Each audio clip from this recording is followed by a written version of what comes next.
Welcome to the Connect Your Health to Life coaching podcast. I'm your host, Seth Lusk. I'm a master certified self-image coach and empowered health coach with a decade-long background working in the health and wellness industry. If you're anything like me or the clients that I work with, then you're probably struggling with body image, self-image, or confidence issues. You're probably also trying to figure out why it is that you have these amazing desires for living your healthiest and most fulfilling life, but you can't seem to create consistent actions in your life to reflect those desires. So join me as we dive in deep on what it means to live a fulfilled and authentic life. We're going to look from the perspective of an empowered mindset and uncover reasons why you might be what's holding yourself back from living your most fulfilling life. I'm going to break through some of the biggest illusions and myths that we've all been taught to believe along the way. And I'm so excited to have you with me on this journey. So my only question for you is, are you ready to start living your most authentic and fulfilling life once and for all? Then let's get started, shall we?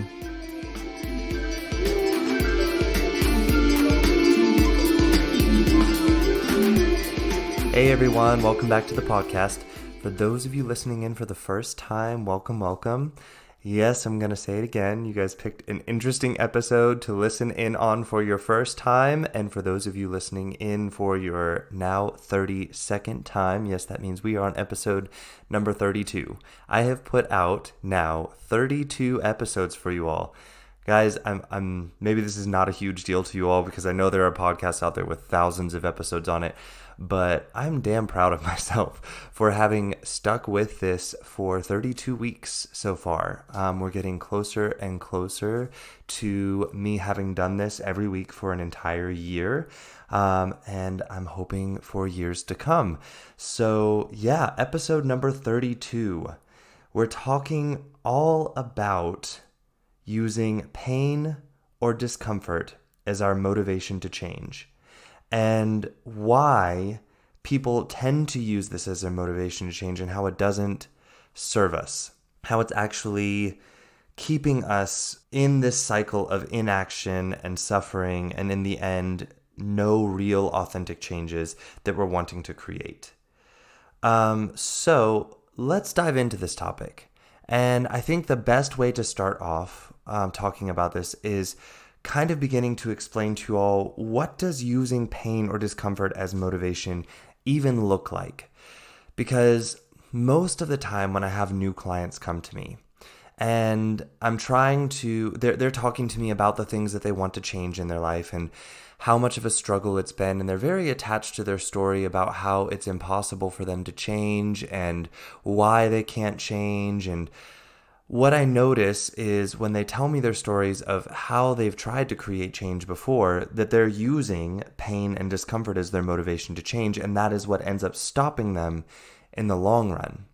And usually when I try and show them this in the beginning, they're very resistant to even seeing the fact that they're using pain or discomfort as their motivation to change. It's almost painful for them to see this cycle of abuse that they've been using on themselves to try and create change. And they've created usually some very creative and very usually very elaborate ways to sort of hide from themselves that what they're using to try and motivate their change for themselves is really cruel and abusive. And so I think a lot of people, when we start talking about this idea of not using pain or discomfort as your motivator to change, people are like, oh yeah, no, I don't do that. I'm making changes because I want blah, blah, blah, blah, blah. And they go on and talk. And usually when I hear this story, it's like, but I can still hear the pain and discomfort in that story. And it takes a little while sometimes to get people to see this. So what I want to start off is, kind of starting to explain to you guys how this can look in someone's life and the subtle ways in which this shows up that nowadays in the 21st century they're so socially acceptable, so normal for us to use these ways to try and motivate change that we don't even see them as being about pain and discomfort anymore. We just see it as, oh, this is just how you change. You obviously use guilt and shame, and that's just normal. It's not because I'm trying to create enough pain, it's just because that's how you create change. And what I want to offer is that that's a load of crap. It is a load of crap. And I have talked to so many coaches that still believe in this model of using pain and discomfort, using shame and guilt as a motivator for change. And I understand why, because pain creates very rapid movement when we resist it. And so this looks like, oh, this person's changing. Look at how quickly they gave up this and this and this and this. And so it looks on the surface at the very beginning like this is positive. This person is doing things that they never did before, and they're doing it very, very fast. And yes, this is true. When we use pain as a motivator, we will rapidly run in a direction that we think is going to take us away from the pain. And when we perceive that as being authentic and true change, you can see why we would believe that using pain as a motivator is a positive thing. But what I want to offer is that anytime I've ever seen someone use this method of change, in the long run, it just recreates the same old habit with a different mask on it later. Or the person ends up going back to the same habit without even a different mask. It's just the same old habit because it's familiar. So what I want to offer is that using this method to try and create change does not actually create authentic, long-lasting, and fulfilling change. And that authentic, long-lasting, and fulfilling change requires our patience. It requires our love and compassion for ourselves. It requires our ability to be able to sit in our discomfort and take the time to understand it first before we start using our genuine wants and desires to move forward into action of change. And that being in pain and wanting to change are two different things. They occur at the same time, but they are two different things. And we're going to talk about that a little bit more later. So what I see is that many people live in denial that they're using pain and their own verbal internal abuse of themselves to motivate their change. There's this social programming that we get from our parents and our teachers and friends and television and the internet, such as social media, and it's created this really, really powerful illusion around us. And it's almost enough to convince us to believe that we're not actually using pain and discomfort to motivate our change. It's enough to create these cleverly disguised messages that seem so innocent and they seem so appealing on the surface that we use then to try and sort of motivate our action to change. But what I want to offer is that if we dig just below the surface, the outer layer of this illusion, it becomes clear that what we are doing is actually trying to abuse ourselves into change. And that the reason why we're doing it is because that's what we've been taught our entire lives is the model for change. When I was in school, that's how teachers motivated change. They would, use these subtle ways to shame a student into wanting to be like another student. Like, look at how Sally did this. See, Sally is a good student. Everyone should want to be more like Sally. If you're not like Sally, then obviously you're not a good student. And piling on the shame onto students to want to be like, oh, okay, so I shouldn't be myself. I should be like Sally so that I can get the acceptance, love, and connection that I want and the validation that I'm looking for that I don't know yet that I can give myself because I'm too young to know that. But this teacher is telling me that what I have to do to be like that, I just have to be more like Sally. And so we learn this model at a very young age to use shame as our motivator to want to be something different than ourselves. And what I want to offer is that we can want to be ourselves and still create changes in our lives, in our behaviors, in ways where we love ourselves through the change, where we're there through the process, where we're there through the progress. Not just focusing on the end result and focusing on the judgment of ourselves in the process of trying to get to that end result, only to realize that when we get to that result, we've changed the line on ourselves because we still haven't learned how to love ourselves yet. So even when we make the progress that we want to make, we don't know how to be appreciative of it because we'll just change the line and we'll change the standard by which we're allowed to love ourselves because we still haven't learned to love ourselves. So let's get clear on some of the ways that I see people using pain and discomfort as a motivator to change so that maybe you can start seeing how you might be doing it. I think the easiest way to start to approach seeing this pattern is to look at it in a way that I see a lot of people in the 21st century wanting to change, and that's in their appearance. And I want to be clear that I'm not saying by approaching this way that we can't want to change or make changes to the way our body appears. What I am trying to say is that the motivation behind why we're wanting to change it makes all of the difference. So if I'm wanting to lose weight because I want to look like someone else that I think is more lovable because they're thinner than me, or if I'm wanting to put on muscle mass as a man because I think that this guy who has more muscle is somehow, he's more acceptable, he's more lovable, he's more able to be accepted and validated in life because of his muscle. If that is my motivation for wanting to put on the muscle, then I'm using pain, guilt, shame as my motivator. But if I want to do it only for me, because I know having more muscle makes me able to do activities that I enjoy doing. So I love rock climbing because I'm not saying I actually love rock climbing. Actually, I'm scared to death of rock climbing. But just as an example, say I loved rock climbing and I wanted to build more muscle so that I can climb rocks better. Because when I climb rocks, I feel more connected to my body. I feel the movements. I feel, at one with myself. I feel at peace. I feel motivated to be in my progress and see the things that I'm capable of doing for myself and only for myself. If that is my motivation to want to get bigger muscles, that's totally different than, oh, well, I need to get bigger muscles so that I can be acceptable because this guy over here looks like he has big muscles and it looks like more people like him and love him. So that's what I need to be like in order to be loved and liked. Do you see the difference in these two? And also with the losing weight. If I want to lose weight to look like someone else, then I'm doing it in resistance to myself. I'm doing it in resistance to who I am. I'm doing it in resistance to why it is that I'm at the current weight that I'm at and why I created this for myself.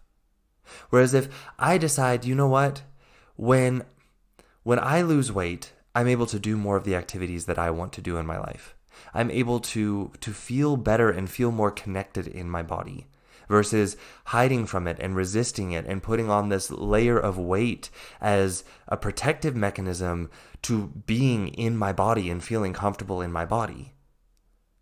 And so when I recognize that I want to lose weight for me, not because I think it's going to make me more lovable, but because I recognize that I put on this weight because of fear, because of something, an illusion that I bought into, and that I don't want to believe that illusion anymore. And I want to feel good in my body. I want to feel connected to my body. I want to take care of my body now.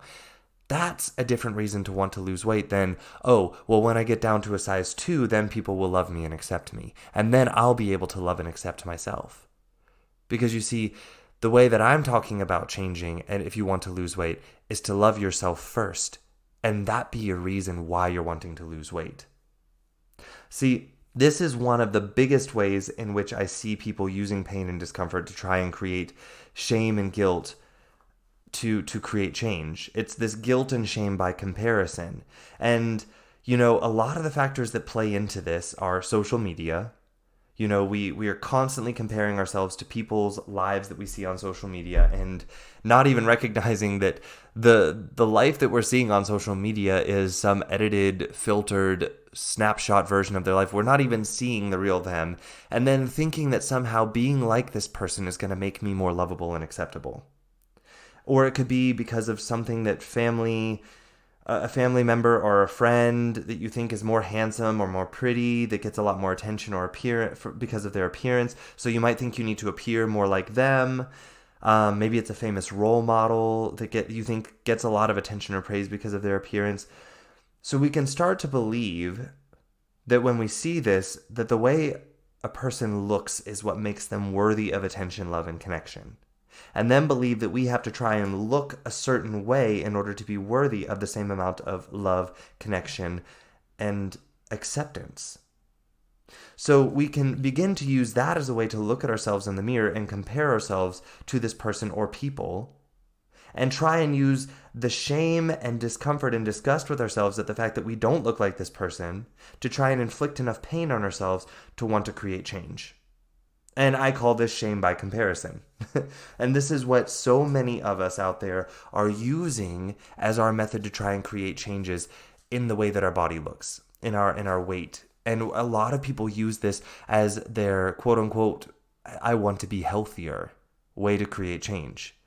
They go about their journey to health by using shame and guilt that they don't look like a certain person that they perceive as being healthy. We live in this world where people are constantly screaming things at each other in an attempt to create more shame. And we see this as so often that I think a lot of us are losing sight of the fact that this common practice, as common as it may be, is not a constructive way to create change. And we see it creating rapid, immediate changes in people, but not long-term changes in people. And we lose sight of that. We see someone screaming shameful things at a person, and then the other person accepting those shameful things about themselves, and then immediately doing something to try and change themselves. And so we see, okay, well, that worked for them, so that's what I need to do to myself in order to create change in me. But what we lose sight of is the fact that this change doesn't last. It doesn't last because it's in resistance to the person. It's in resistance to why they are where they are in their life and behaving the way that they are behaving. And so they never really find out why it is that they want to change anything, because they don't want to change. They feel like they have to change because of shame and guilt. So the change never lasts. It's not authentic. It's not fulfilling. But we live in this life where we're so busy chasing worth from comparison and not seeing, not choosing to see our worth just as we are for being who we are, no matter what we look like, that we forget to see where our worth actually comes from. And we constantly chase this idea of handsome or sexy or pretty as being validators for being worthy and lovable. But we forget, because of this chase, that these terms are entirely subjective. And we forget that we can choose for ourselves what pretty and handsome is for ourselves, and then have our backs on it, and choose to believe that we are lovable and that we are beautiful just as we are. You see, the most beautiful model in the world is still not pretty to someone out there. And if that model let the lack of this one person, or actually it's probably going to be many people, not thinking that they're pretty, if they allow that to determine to themselves their own prettiness, they'll never believe that they're pretty. No matter how many people actually think that they are pretty. And what we don't realize is that until we choose to believe that about ourselves, then it doesn't matter how much external validation we get by comparison. We will never change how we see ourselves. We will constantly just be looking for someone else who we want to perceive as prettier than us, or more handsome, or more sexy, or more thin, or whatever validator we're looking for. And then we'll just use that as the new comparison for why we're not allowed to be happy with who we are, because we're choosing to not learn how to love ourselves and how to use that as our motivation to be more of who we are and to create the changes that we actually want to create in our lives. Not the change by comparison, not the change by shame of comparison. And I see this shame by comparison translate into so many other areas in life. So it's not just about appearance. It can change into the area of career. So someone else's career looks more successful because either, I don't know, more people praise them for having that job or they make more money. Their marriage, people who aren't married think that people that are married are somehow more worthy than them or happier than them in life because they're married. Their house, whose house is prettier, whose house is bigger, whose house is whatever, maybe more economically, friendly or something. And so because someone else's house is more economically friendly, you're not allowed to be happy with your house until you can afford a house that's just as economically friendly as theirs. So many ways to compare there. People's family, how many kids do you have? What is your relationship like with your mom? Look at my relationship with my mom. And, this kind of comparison. Financial status.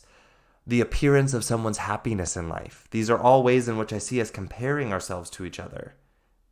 And then using shame by comparison to try and motivate ourselves to change. But in the end, all we end up doing is creating this endless cycle of going after goals, only to find that when we get close to that goal, there's someone else who's doing it differently than us, and then choosing to believe, because we won't choose to love ourselves ahead of time, that somehow this other person that's doing it differently is also doing it better than us. And that therefore we should do it better, or give up on trying. And then if we do reach the goal line, we just move the goal line because we compare the results of someone else to it that did it differently. So we just create this unattainable, ever-changing end goal line and then tell ourselves that we're allowed to love ourselves when we reach that goal line. So we just end up chasing and chasing and chasing after this goal line that only moves further ahead the closer we get to it. So any growth that we do make in the process, we don't allow ourselves to see it. We don't allow ourselves to acknowledge it. And then when it ends up getting to be too much of chasing after this ever-changing goal line, guess what we do? We decide to go back to that familiar old habit, which we were unhappy with. But we go back to it because at least it's familiar. We know what to expect there. And there's not this constant chase of you're not good enough yet, you're not good enough yet, you're not good enough yet, while moving into unfamiliarity. So we go back to the old habit and we just say, you know what? No, I'll never be good enough. And somehow that resignation of saying I'll never feel good enough, that feels familiar enough that we're willing to accept that about ourselves and to not love ourselves and just decide ahead of time, I'm not worthy of love, instead of seeing we are worthy of love. And that's why we can go after any goal we want to go after. So this brings me to another way in which I see people commonly using pain and discomfort to motivate change. And I call this the should street blues. But in other words, what it is just using the word or the energy of should as the reason for changing. And I know this sounds so innocent. We use it all the time. I should do this. I should be doing that. Well, I should want this. Anytime I hear someone come to me with a goal and I ask them, so why is it that we have this goal? And I hear the word I should, I already know exactly the path that they're heading down. I know it. Like I've been down it. I've seen hundreds and hundreds and hundreds and hundreds upon hundreds of people use this same motivator to change.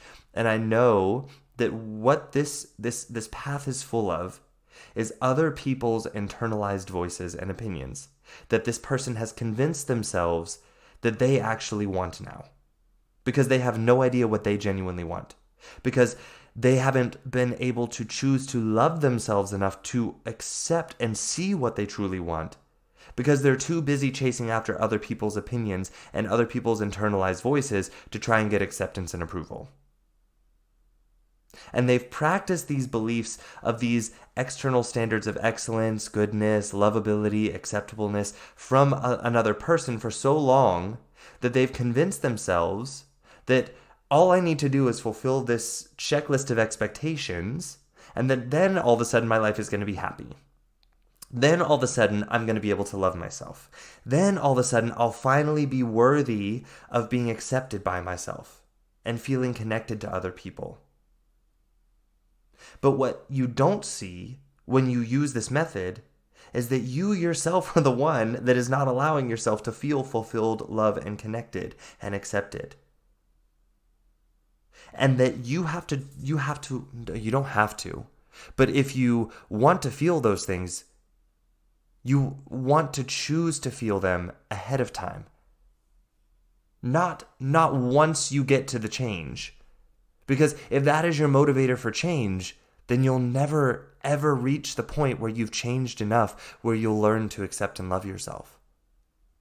Because that's not how love and acceptance works. Because if you have to change yourself to be worth the love and acceptance, then the love is conditional. And you will always be able to find conditions that you haven't reached yet that mean you're not worthy of giving yourself that love and acceptance yet. You will always be able to find another person's opinion that you should want to live up to add to your checklist of expectations that you need to check off before you're finally allowed to say, okay, now I'm worthy of the love and acceptance that I'm not giving myself. Because you still believe that love and acceptance has to come from someone else after you've checked off the external checklist. So the issue here is that when we use should as the motivator for change, we are also resisting our genuine wants in life. And we're resisting why we want those things. And what we do instead is we end up telling ourselves that someone else knows better what we should want out of life and what is good to want out of life. And so any changes that we make here, they're not authentic to our own values and goals in life. We're literally living someone else's values and goals. And then we wonder why we don't feel fulfilled with any progress that we make in that direction. And what I see is that people who struggle with this way of motivating themselves, that they prefer this method of motivating themselves, these are also people who struggle a lot with their people-pleasing nature. And they're constantly worrying about what other people might think about them. So no matter what progress they make, they will not let themselves see the progress, feel acknowledgement for the progress, feel proud of the progress, because they will just keep looking outside of them for another person that they fear might be judging them as not being good enough yet. And then they will make that person their new standard for how they have to change themselves before they'll be worthy of love. And this cycle repeats and continues and repeats and continues until the person can no longer stand their own judgment of themselves, their own inability to love themselves, and they just give up on trying to change. They think that they're not able to change because they don't see that they've already changed a million things about themselves, but all the things that they've changed have not been things that they wanted to change. So they're capable of change, but they're just not capable of being happy with the change. Because they think that the changes that they need to make need to come from other people, and that other people need to offer them the validation of those changes, and other people need to offer them the acceptance and the love that they want to feel in the end. So it ends up becoming this endless cycle. So that's another way in which I see people using pain and discomfort as the way to try and motivate change. Another one, I call it morality mayhem. And my friends, this is going to be a tough one to discuss. It's going to be a hard pill to swallow because morality is one of these things that we debate as humans over and over again. And some people believe that we are these inevitably flawed, immoral creatures that are just where we have to resist ourselves constantly in order to be moral and upright. And these are the people that don't want to learn to love themselves. They don't want to because they don't think that it's possible to learn to love themselves. So they just want to constantly keep changing the moral scale to something that they have to keep achieving, add a checklist, and have to check off that checklist before they'll be allowed to love themselves. There's a whole group of people out there that believe this. But then there are the rest of us that we can kind of start to see that morality is not as concrete as we want to believe that it is. Morality is quite subjective. And a lot of us grew up with these morality compasses that made us believe that morality was a lot more concrete than it actually is. The predominant culture of religion in the world today, like there are so many religions out there, and a lot of people like the security of a religion. And don't get me wrong here. I'm not trying to say that we shouldn't have religion, and I'm not trying to say that spirituality is a bad thing. I'm a very deeply spiritual person. But I feel like a lot of people lean on religion as a way to create more moral concreteness. And this is where morality gets to be dangerous and creates this morality mayhem that we use against ourselves to try and create change. The reality is, morality is deeply subjective. And no matter how close we can get to universally agreeing on certain points in our human standard of morality, morality is still subjective. And I want to be clear here, I'm not saying that morality shouldn't exist or that we shouldn't want to try and find ways in which we can work together with our standards of morality and live together in peace and coexistence and love and acceptance and security with our differing moral standards. But you see, there's a difference between wanting a morality standard to guide our behavior and believing that a socially accepted moral standard has to guide our behavior and that we cannot question it. So, for instance, when we talk about morality, one of the sort of laws of human nature that I think we can all agree on, there are a few actually, and we'll talk about those here in a minute, but the one that I think most of us can agree on is that killing another person intentionally, we all want to believe is morally wrong. And I don't think that there's a problem with us seeing this, because when we believe that killing a person intentionally is morally wrong, what we're actually seeing is that when we take another person's life, we're taking away their ability to choose anything. And I think we can all see how this is problematic. We've now taken away this person's ability to have their own humanity and to discover the things that they were here to discover and to live the life they were here to live. And I think we can all agree on this. Murder is not something that we want to accept. It's not something that we want to keep happening. It does keep happening, and I would debate why it keeps happening. I don't think it's because we have evil people in the world. I think it's because we have a society that creates beliefs in people that create some very evil behaviors in people, but I don't think the people themselves are evil. And I think we need to address that as a society, but that's a totally different topic. So I think we can all pretty much agree that killing people with intention is wrong. Murder is not something we want to be doing. But then we get down to these sort of gray areas. What about abortion? What about war? In war, we kill people. And in abortion, is it really, whose choice is it? When does the person actually become a person with a life in which it's killing a person? Or when is it that when the risk of giving birth is going to kill the mother? When is it her right to choose that I don't want to do this? When is it the mother's right to choose that I was never ready to be pregnant in the first place and I didn't choose to be pregnant? Say the person was raped and they're not ready to be able to care for another human's life. And so is it responsible for the person to then bring this life into the world and not be able to care for it? Here's where the area gets a little bit gray. And here's where the rigidity in having moral standards starts to become problematic and starts to break down. And I know that talking about this frustrates some people and it makes people angry. And this is why I think we really need to explore this some more as humans. We want to discuss this. We want to open this up and talk about it because of the fact that it's uncomfortable. Because of the fact that we are unclear as to what we want to think about these things and why. And so I think it's important that when we look at morality, that we remain open to the fact that morality is subjective. And that we all do not have to have the same exact moral standards to coexist in peace and happiness. If one person wants to believe that having abortion is okay, and another person wants to believe that having abortion is not okay, we can live in a world of coexistence with having these different moral standards. And it's only when one person's moral standard takes away the other person's right to have their moral standard that it starts to become problematic. You see, someone believing that abortion is okay and having an abortion doesn't stop the person from believing that abortion is wrong from having the belief that abortion is wrong and choosing for themselves that they will never have an abortion.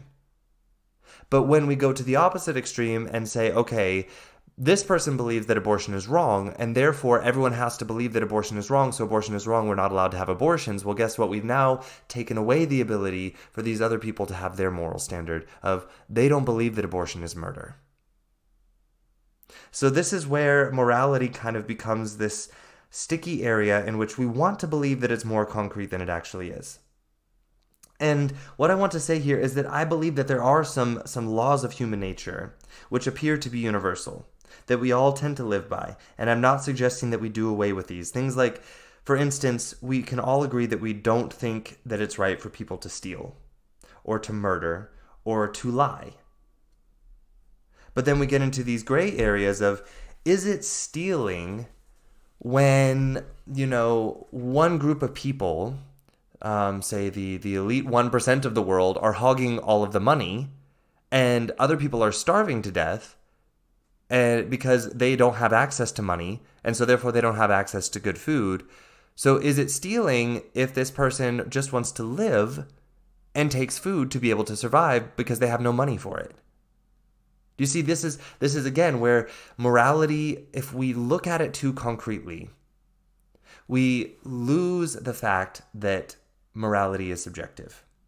And where I see this playing into morality being used as a way to produce change in ourselves, that is, by using pain and discomfort, is when morality becomes this unquestioned belief that people think that they have to live by, and that they have to change themselves to follow this moral compass without any questions. And we run into this issue a lot in our growth as the human species today. We can see now how religion, going unquestioned, has led to violent and destructive behaviors in how people treat other people.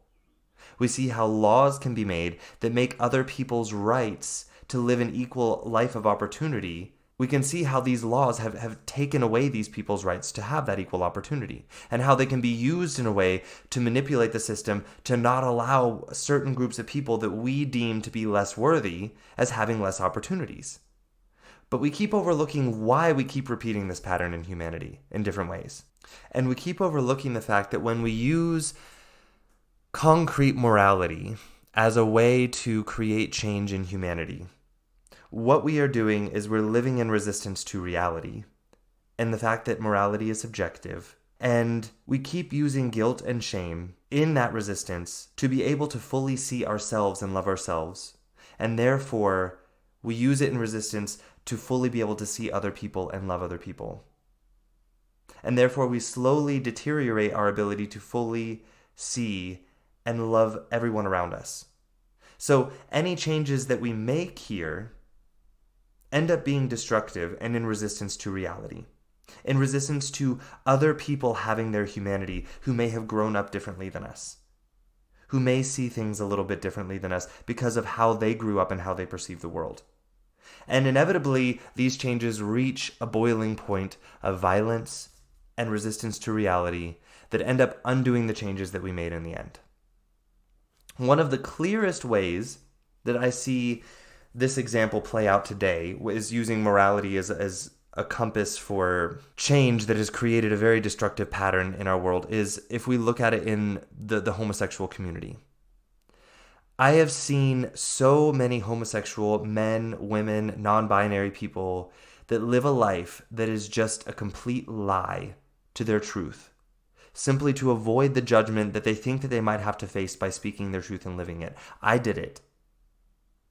I changed myself to try and fit this moral standard that I thought would help me achieve being loved and connected and accepted. And in the end, when I finally spoke my truth, I felt more disconnected. I felt more alienated than ever. Which is part of why it is that I choose today to show up in this world and try and create as much connectedness, as much openness, as much acceptance as I can in the world today, as much compassion as I can in the world today, because I know what it feels like to feel this unloved, disconnected, and alienated life. And when I see these people in the homosexual community living these lives, these people end up becoming so angry, so dishonest, and so internally violent, or even externally violent in their life, because they are in such resistance to themselves. They are living a life that is so full of internal judgment that this judgment cannot help but seep out into every other area of their life and affect their ability to have meaningful relationships or to feel fulfilled with anything that they do in their life. This is just one way in which I see people using a moral standard to try and create change. Homosexual people trying to live as straight people because they feel like at least then people will love me. But then they don't feel loved because they're not even being themselves. So what other people love isn't even them, and they recognize that. They recognize that they're living a lie, where they're being so internally violent to themselves. And that violence does eventually turn outwards in many different ways. I'm not necessarily saying physical violence. It could be verbal violence, emotional violence. So many different ways that it comes out. But this also occurs in so many other subtle ways other than in the homosexual community. So for instance, I see women getting married and having children when they don't have the genuine desire to do it. But they feel morally obligated to change their wants and desires in life to accommodate this moral standard of somehow, if they have children, that they're a better woman, that they're somehow more morally acceptable because they decided to become a mother, and that somehow this makes them more lovable and acceptable by society.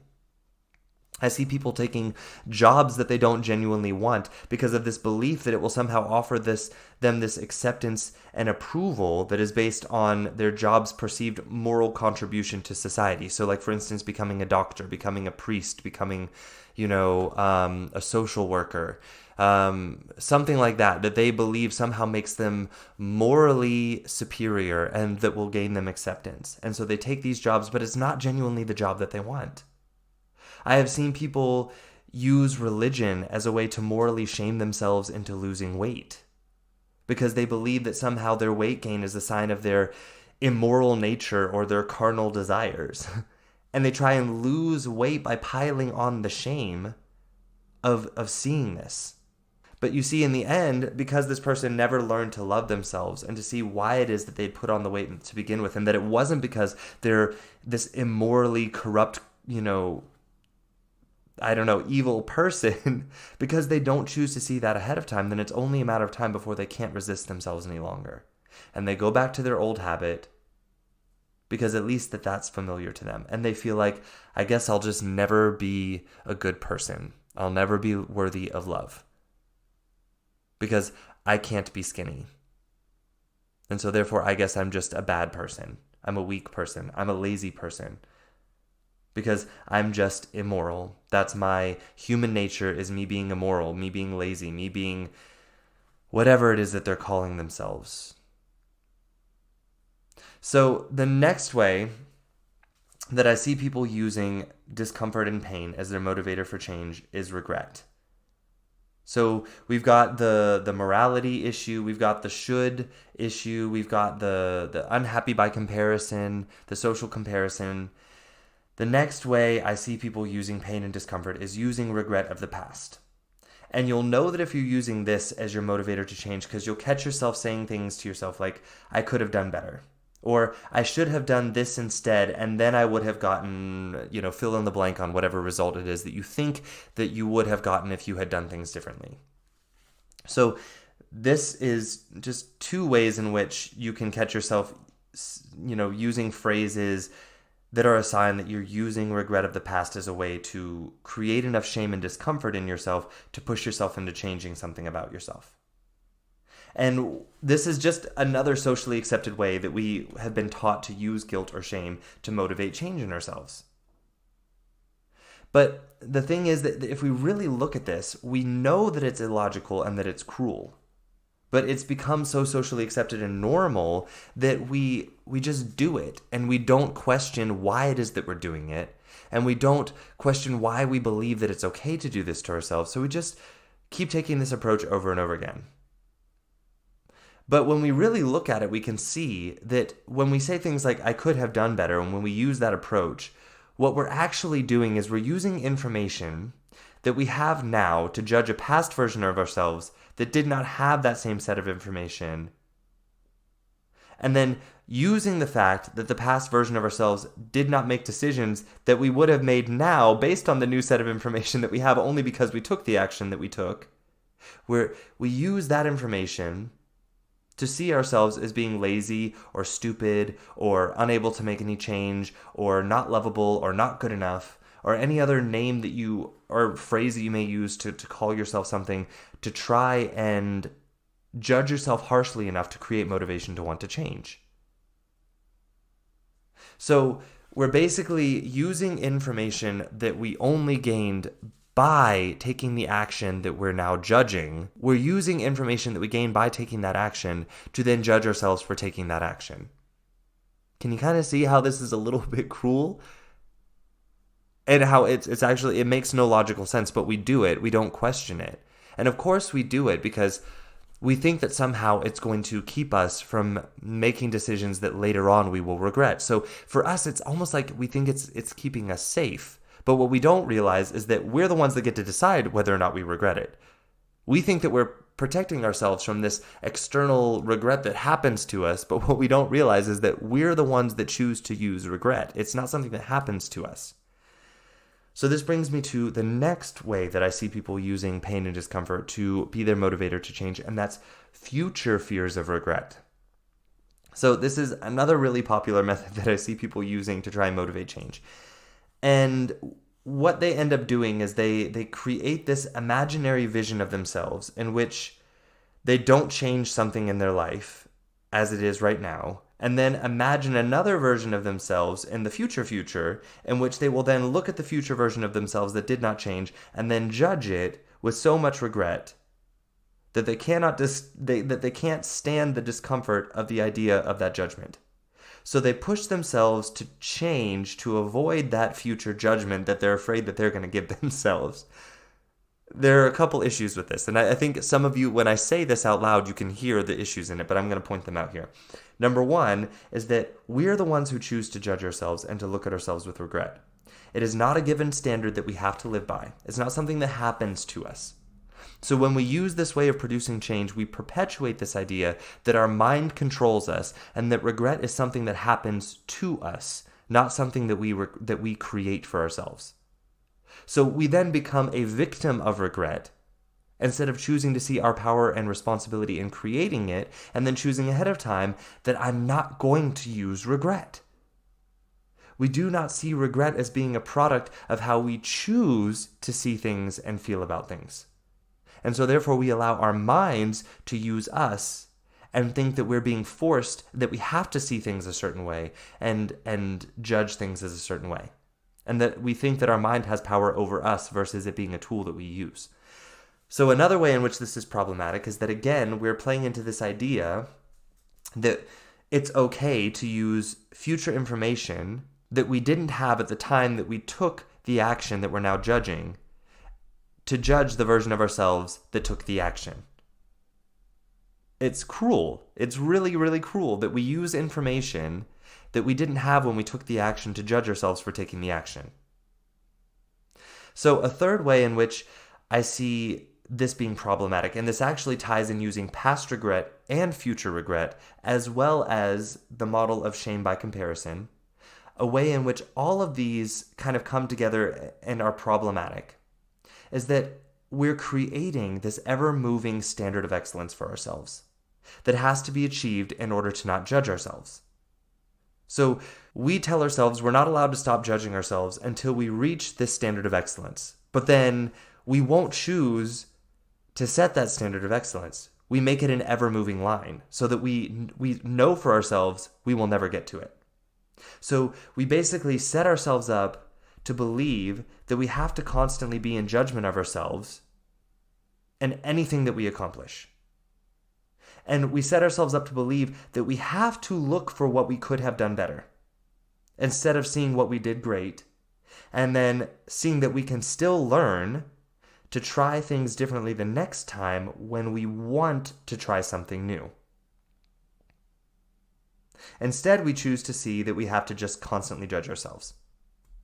And we believe that no matter what we do, we have to look for what we have to judge, because somehow judging ourselves keeps us safe from that future regret, or from the past regret, or from the comparison, shame by comparison. We think that we're keeping ourselves safe from it because we keep thinking that it's something that happens to us instead of taking the time to see our power in creating that we're the ones doing that to ourselves. We set ourselves up with this model to never be happy with whatever we do or achieve, because we refuse to decide ahead of time for ourselves that we are going to do our best, and that after we do our best, we will again choose to see that we did our best, and to love ourselves for that, no matter what the outcome. And that doesn't mean that we can't want to do things differently the next time, but that's something different. Because again, the only reason that we choose to see that we have to regret something that we did in order to create change in the future is because we believe that the only way to motivate change in ourselves is that we have to create pain and discomfort.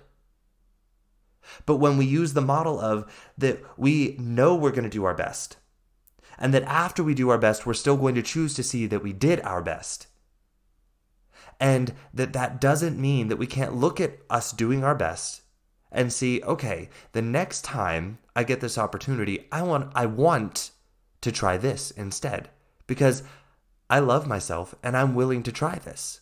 I'm willing to try this instead and see what happens when I do this. See if I can create this when I try this. But instead, we live in this model of believing that in order to create change, we have to create pain for ourselves. So then we set ourselves up ahead of time to see that when we do anything, we just have to create more pain for ourselves and never be happy with what we do, because that's how we keep creating change. But this model doesn't work. Because again, we create a standard of excellence for ourselves that we will never reach, and that eventually we will get tired of reaching for, because really what we're wanting is to finally feel loved and accepted. But we're never willing to give that to ourselves, no matter how much we change.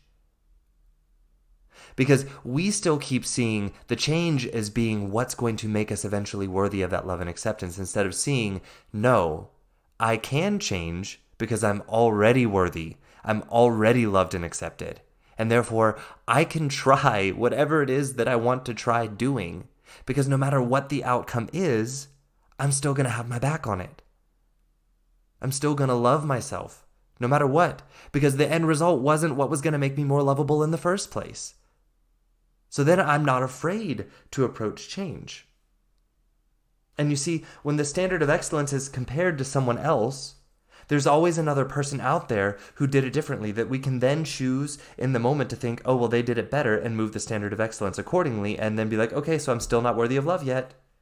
Still not worthy of being accepted yet.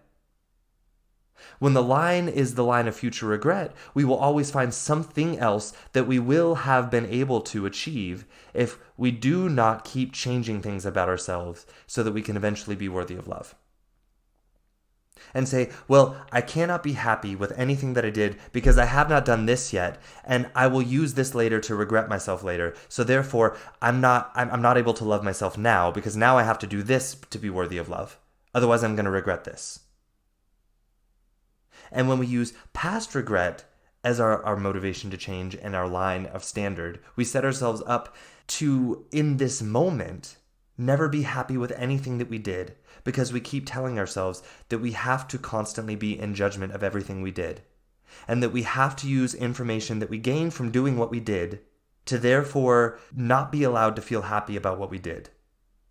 Because the information that we gained from doing what we did, we have to use it to judge the version of ourselves that did the thing that we did to get this information. And why the person that did the thing was dumb for doing it, because now we see how we want to do it differently in the future. So we will just constantly use information that we gain to start this cycle of judgment and discontent over and over and over, and constantly create unhappiness with who we are. And constantly create this inability to love ourselves, because we constantly believe, no, I'm not allowed to love myself yet. I'm not allowed to love myself yet because there's still regret there, which means I'm not good enough yet. The truth is, no matter what we do as humans, there will always be something else that we can do. But there is nothing else that we could have done. If we could have, then we would have. We keep translating our newly learned information as could have potential, but it's not that. The newly gained information is I can do things differently in the future potential. But we won't do that if we constantly use it as a way to judge our past selves.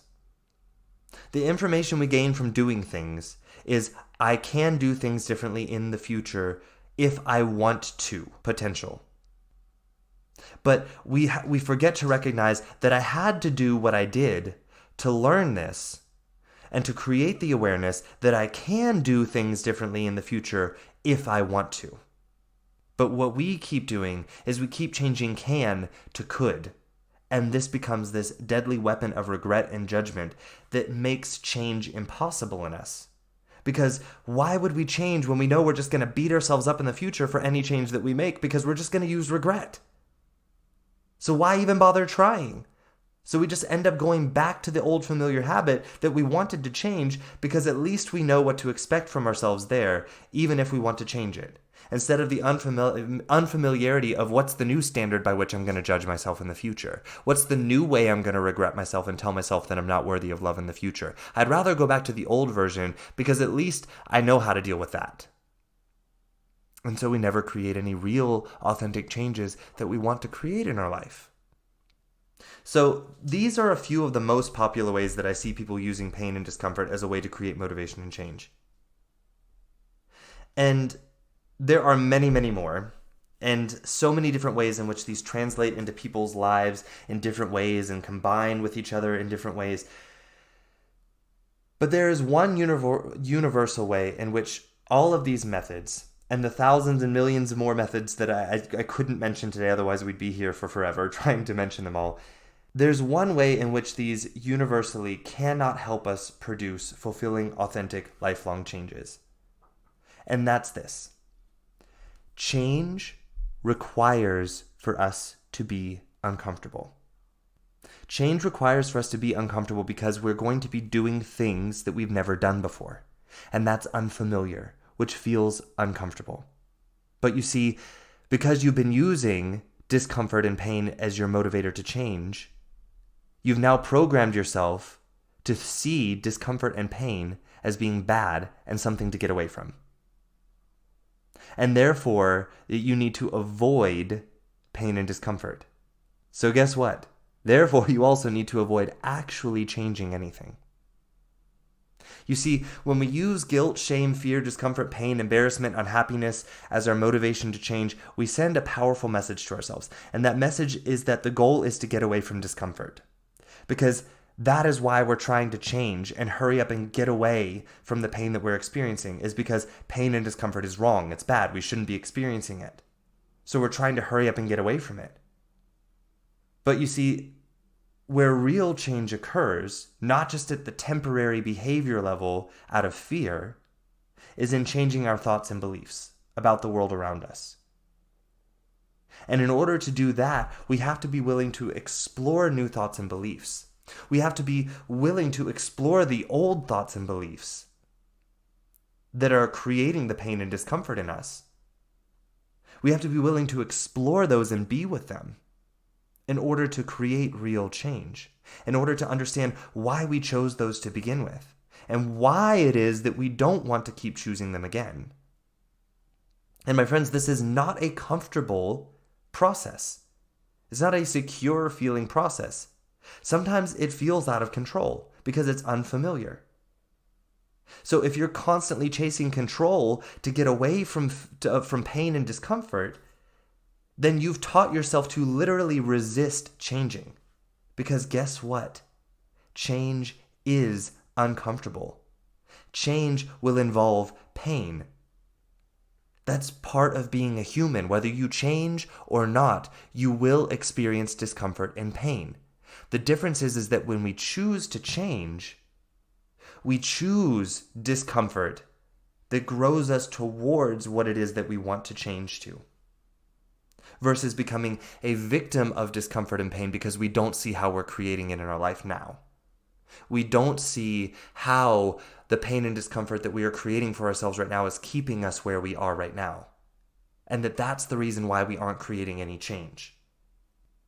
So if our goal is to avoid discomfort, then guess what? The moment that the discomfort of staying the same becomes less painful than the discomfort of continuing to try and grow through resistance and pain, through discomfort, then guess what? We go back. We go right back to the old habits, right back to the old patterns. Maybe that we put another mask on them to try and convince ourselves that we created some sort of change, even though we really didn't. And we never end up producing the authentic changes that we wanted to produce.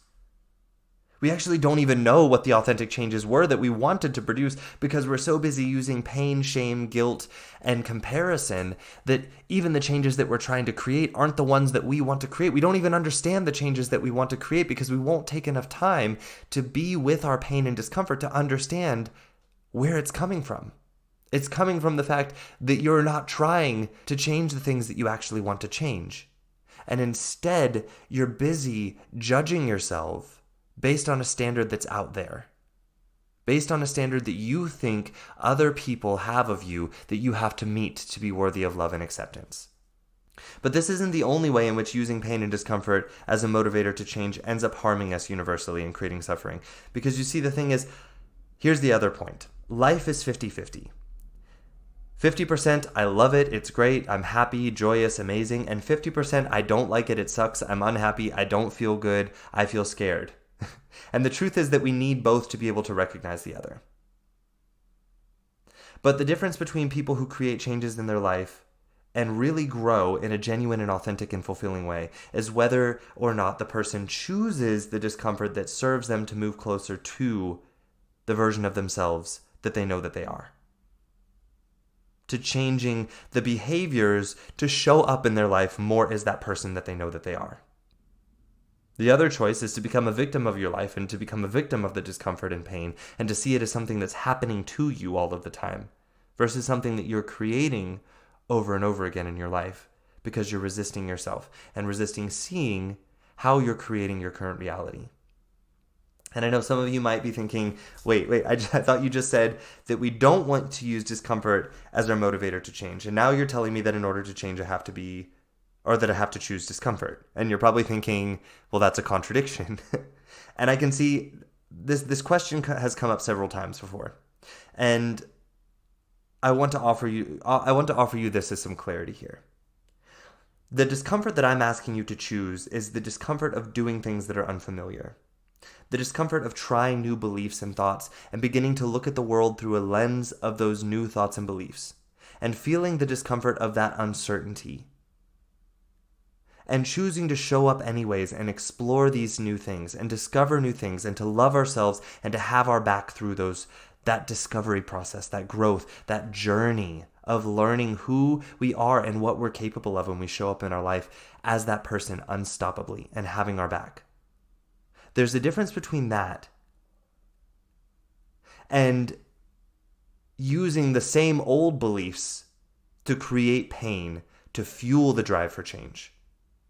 See, in what I'm asking you to do, the drive to change comes from love, respect, admiration, acceptance of yourself, compassion for yourself.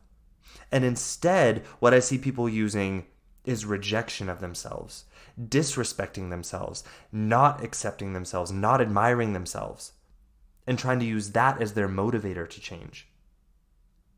That's what I'm saying here. It's not that when you truly change and grow that you will never experience pain or discomfort. That's not what I'm saying here. The goal is not to get away from the pain or discomfort. The goal is to stop using pain and discomfort as our motivator to change.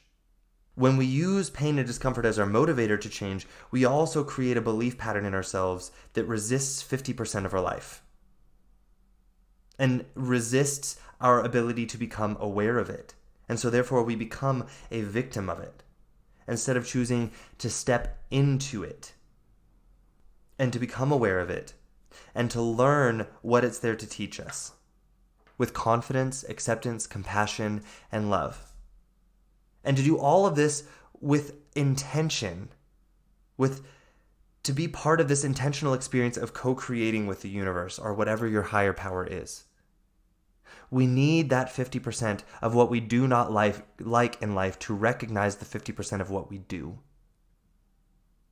And in an aware and fulfilling and mindful and intentional life, we choose the 50% of what we do not like to serve us to create the 50% of what we do like in life that is in alignment with who we are and our genuine wants in life. Instead of seeing what we like as being something that we luck into or that happens to us if we're lucky enough or if someone gives it to us, we recognize we have the power to create that with intention and to choose the 50% that we don't like as being part of our journey in seeing the 50% of what we do like that we created. One last way in which using pain and discomfort as our motivator for change and how it doesn't serve us is that we're sending ourselves the message that our judgments about certain behaviors are actually about who we are. We create this idea that the weight that we want to lose, the eating habit that we want to change, that these are something that is flawed about who we are. And we lose sight of the fact that this is only a behavior, and the behaviors are merely a symptom of a belief. They are not who we are. But we keep perpetuating this idea. And we keep trying to change the behavior at the behavior level by using pain and discomfort as the motivator to quickly get away from the behavior, without understanding where the behavior is coming from and why. And this can only be discovered by exploring ourselves with acceptance, love, and compassion. Otherwise, we're simply setting ourselves up to continue the cycle of recreating the same behavior, maybe in another version, with another mask on. And we'll keep doing that until we take the time to understand why we've created this in the first place. And if we use pain and discomfort as a sign to hurry up and change, then we will never take the time to learn who we actually are and love and accept that person, have compassion for that person, and to see how that person has created these behaviors because they were trying to create this love, this acceptance, this safety for us that we all want because we refuse to give it to ourselves. And only then can we start to choose to give it to ourselves and then create the changes that we want to from that space of love and compassion. And one last thing I want to be clear on here. I want to be clear that I'm not trying to say that when we are in pain that we cannot want to change something. I'm not saying that. What I am saying is that when you are in pain and wanting to change, to see these as two separate things. You are in pain and you are wanting to change. The pain does not have to be the reason for the change or the motivating energy for the change. You want to change. You have been wanting to change. The reason you feel suffering right now from the pain is because you've been resisting making that change and trying to use pain as your motivator to change. And you keep ignoring why the pain is there and what it is there to want to show you about yourselves and your beliefs and how you're choosing to see yourself in the world and how that's creating pain for you. You want to understand the pain about the current situation you've created in your life and what is hurting about it and why.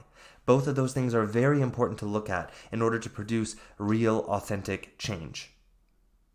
But using pain as the motivating energy, that means you're just going to try and hurry up and get away from the pain. And then you'll never look at the reason behind the pain and why you created the circumstances in your life right now that you're in pain about and why you feel in pain about them. You'll instead simply try and just quickly get rid of it as fast as possible. This awareness of why we are in pain and how we created it is so essential to creating real, authentic, and fulfilling change. Instead of creating this temporary, inauthentic, and resistive change that we've all become so familiar with and become so frustrated with because this is what makes us believe we're not capable of change.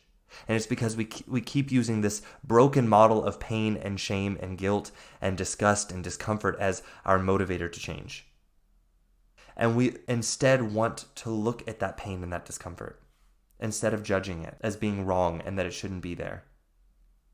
And when we can look at it instead of judging it, we can open ourselves up to compassion and understand ourselves deeper and accept and love ourselves deeper, which is really what we're craving. And in turn, show up in the world with that understanding and love and that compassion for those around us who are also struggling to grow and to change. We can show up in the world with that love and compassion for other people who are in pain and reacting to their pain and thinking that they also have to keep using their pain and discomfort as a motivator to change. We can show them that there's another way by doing it ourselves. You see, we don't want to get rid of pain. It's part of the human experience. It's how we experience the richness of life. If you can think of any meaningful relationship in your life, if you look back through the life of that relationship, it's full of both joy and pain. It's full of happiness and sadness. It's full of connectedness. It's full of yelling at each other and misunderstanding. It's full of communication and miscommunication. All of this was necessary to learn and cultivate that relationship. Have you ever been in a relationship with someone who's just really, really trying hard to be what they think that you want them to be in order for you to like them, to be in a relationship with them? Have you ever been in a relationship with someone like this? I have. And I know that you guys have too. And if you really think about it, you'll think of an example in your life where you've been in a relationship with someone like this. And those relationships, they tend to not last for very long. Unless, of course, it's a relationship like a work relationship where you have to work with the person. But if you have to work with the person, I'm sure you also notice that you keep your interactions with this person very limited. You may even avoid them. You don't feel close to this person, and that person is definitely not someone who you're going to go to when you're experiencing pain and you want someone to see you and understand you. Because you don't see and understand them, because they're avoiding being seen and understood, because they're trying to be this palatable version of themselves that they think that you will like in order for them to be closer to you. But you recognize that you can't be close to them because you don't know the real them, because they're not letting you know the real them. And yet, we do this with ourselves. We do this over and over again because we're constantly so busy trying to get rid of the pain instead of understanding that the pain is part of the depth of being a human. It's part of the deal of being here. And I know that's a hard sell. Some of you guys don't want to buy into it. You're like, oh, come on, really? Do I have to experience pain? My friend, yes, it's part of being alive.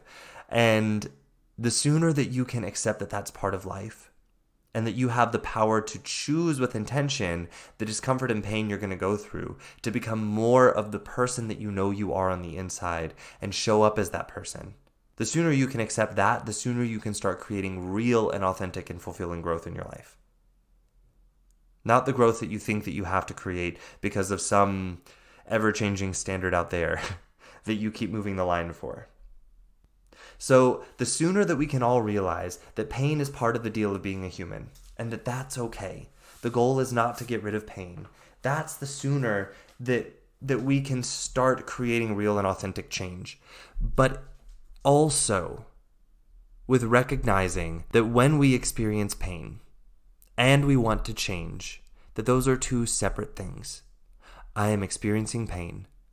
What is this pain about? That's something to look at and is so important. And then, what do I want to change and why do I want to change it for me? Because I am loved, because I'm awesome, because I am this beautiful person that is worthy of love and acceptance and connection and compassion. Because of that, because I want to show up in the world more as that person, what do I want to change for me? This is how we create real and authentic change in our lives, my friends. That's all I have for you all today, and I know this was a deep, deep topic to jump into, and I know that some of you are probably more confused now than when you started listening to this episode. That's okay. I hope you do feel more confused. Confusion is not bad. Confusion is a sign to lean into curiosity. What am I confused about? What am I really struggling with? Ask questions. If you're listening in on this episode and you feel confused about something that I said, ask me a question. Ask me. That's what I'm here for. I think a lot of you all think that when I offer these podcasts out that somehow this is coaching. But all I'm doing is offering you all some information. How it's going to apply to you is going to be very different than how it's going to apply to anyone else.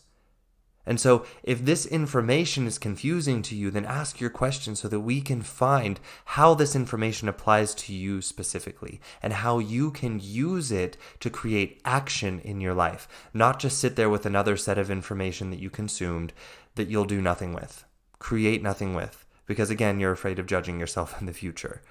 Or you're afraid of trying to create change because you don't want to go down that path of using pain and discomfort as your motivator for change because you know how it inevitably ends. Right back where you are right now, not loving yourself, not accepting yourself, not feeling good enough, not feeling connected, not feeling worthy. So ask your questions, my friends. I hope that this created some confusion.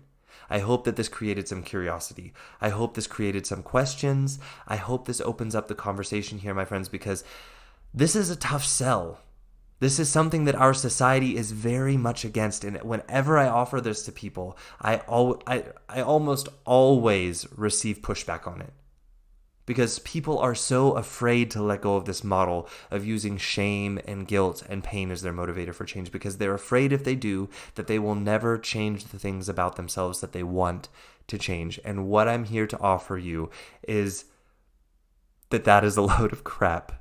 And that there is a way to change that is driven by love and compassion and understanding, not with judgment, not with pain, guilt, and shame. All right? So if this hit home for you, if you recognize some of these tendencies, some of these patterns that I brought up in the episode today, if you recognize these, reach out. I'm here to help you. I'm here to put you on the path to where you can start creating change from a space of love and compassion and support and having your back, feeling empowered to change, not feeling like you have to be worthy enough. Okay? I love you all. Thank you for listening in this week. I look forward to talking to you all again next week. Ciao. Hey, thank you for listening in this week. I hope you enjoyed the content of this episode. If you did, please subscribe or follow this podcast to receive the newest episodes every week as I bring them to you here on the Connect Your Health to Life coaching channel. Ratings, reviews, and comments are always appreciated. These allow me to know more of what my listeners would like in the podcast and allow for more people who may be searching for a podcast just like this one to find the Connect Your Health to Life coaching channel. If you would like more information about me and the work that I do with my clients one-on-one, then please visit my website at www.slch.ch. Again, that is www.slch.ch. You can also find me on social media on Instagram at SethLusk_coaching. Again, that is SethLusk_coaching. And on Facebook in my free Facebook group community called A Healthy Life Connection. We would love to have you in the group, and it's only 3 membership questions that you have to answer to join. And again, it's entirely free. And if you need any further information or just want to say hello, feel free to send me an email directly at slusk.health@slch.ch. Again, that is slusk.health@slch.ch. Thank you again so much for listening, and I look forward to our next time together. Ciao.